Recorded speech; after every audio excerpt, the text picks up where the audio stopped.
The videos produced by the UAE Tourism Authority tell of a simple desert people who have turned their oil-rich country into a bustling center of commerce, all ruled by a benevolent royal family.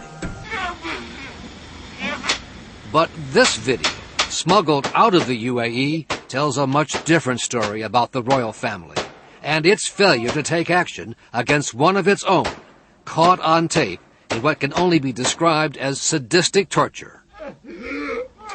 Just the first few seconds of the 45-minute tape are damning enough, and it gets worse. With the help of a man in a police uniform, the victim has his legs tied and then is forced to the ground, held down by the officer, as sand is shoved into the victim's mouth by what the UAE government now acknowledges to ABC News is one of the country's 22 royal sheikhs. Sheikh Isa, the brother of the crown prince, punishing a grain dealer he thought had cheated him. "You donkey, you dog," the sheikh screams. That's the sheikh. Right there. No doubt about it. No doubt. Houston businessman Bassam Nablusi smuggled the graphic scenes out of the country. Really, to make my case that this man is capable of doing what I say he can do. That's the proof.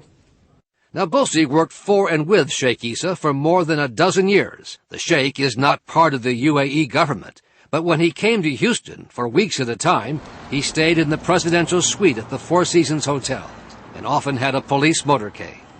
Nablusi says he and Sheikh Isa were business associates until a falling out that has led to a lawsuit and now the public release of the torture tapes. It's like you flipped a switch and the man took a wrong turn in his life and started getting violent.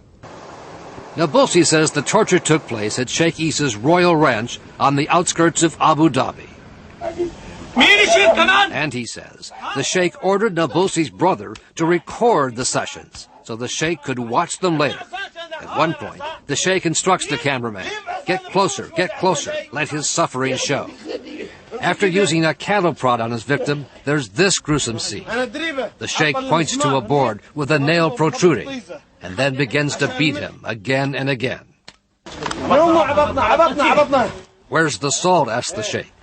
Salt poured into the wounds, in the middle of the desert at night, tortured by a member of the royal family, held down by men in uniform, over a missing load of grain worth about $5,000. There are worse scenes so horrific we can't show them on television. It's absolutely revolting, and I must say I find it a great shame. Sarah Lee Whitson of Human Rights Watch says she has never seen such a graphic tape with the torturer flaunting his axe. Oh, my God. And most troubling, she says, the role of uniformed officers in carrying out the torture session. They're acting under the color of law, and they represent the government. If the government does not investigate and prosecute these officers and those commanding these officers to go along with what we've just seen, then it is the state that is torturing them.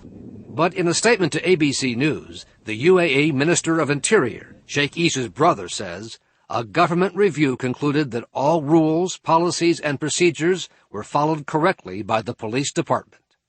If this is their complete reply, then sadly it's a scam and it's a sham, and it should be called that.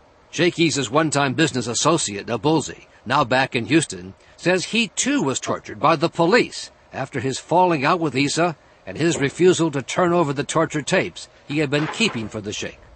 When I said I destroyed them, he said, "Did the sheikh watch you destroy them?" And I said, "No." He says, "Well, we have a problem." In his lawsuit, Nablusi says he was arrested on trumped-up charges, confined to a small cell for 3 months at the El Wafba prison. They would stick a finger up his anus and say, "This is from Sheikh Isa. Are you going to give us the tapes?" They would keep him from sleeping, deny him his medications, tell him that they were going to rape his wife, kill his child, made him pose naked while they took pictures. In its statement, the UAE says Nablusi, quote, was in no way mistreated during his incarceration. There's no record the U.S. government ever protested Nablusi's treatment to the UAE, even during the state visit last year by Sheikh Isa's brother, the Crown Prince, to President Bush at Camp David. This is awful. This is terrible. We showed the tape to Congressman James McGovern, co-chairman of the House Human Rights Commission. He says the U.S. government must get involved. Granted that they're strategically located in a key part of the world, but it's hard to imagine that we're just kind of going on with business as usual when this kind of stuff happens. And my guess, this is just the tip of the iceberg. After first being accused of trafficking narcotics, Nabulsi was convicted by a UAE court of illegal possession of medicine prescribed by his doctor in the U.S. The whole government is all brothers. What can you do? The tape ends with what appears to be attempted murder. The victim is left semi-conscious as Sheikh Issa drives over him back and forth with his Mercedes SUV. Incredibly, Nabulsi says the grain dealer survived, but spent months in the hospital recovering from internal injuries.